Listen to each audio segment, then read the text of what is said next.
दिन पहले दादाजी का पेट दुख रहा था, तब उन्होंने भी यही पीली वाली दवाई खाई थी। वाणी ने तुरंत वो दवाई खा लिया, लेकिन इससे उसका पेट दर्द और बढ़ गया। भैया, ये पेट दर्द तो और बढ़ गया। क्या?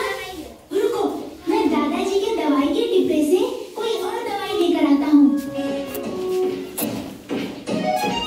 चेतन, मेरी दवाइयों के साथ क्या कर रहे हो? कुछ नहीं दादाजी।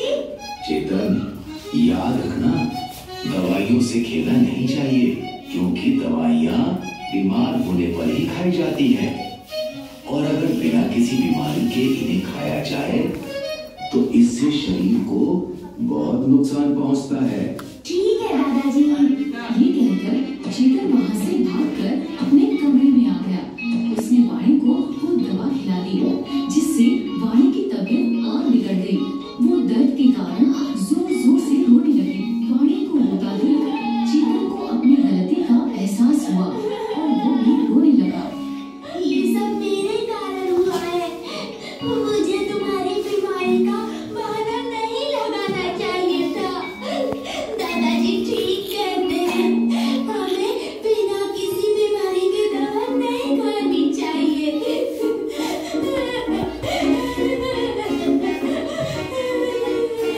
तभी दोनों बच्चों की रोने की आवाज सुनकर दादाजी उनके कमरे में आए। क्या हुआ बच्चों, तुम दोनों ऐसे रो क्यों रहे हो?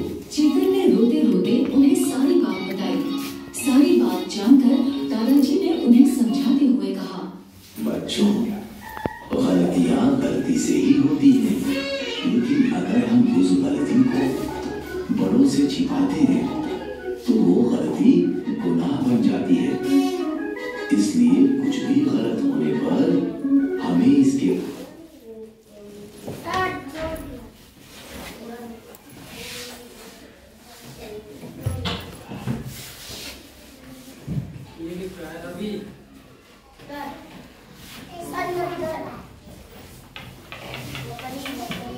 छोड़ दिया क्या?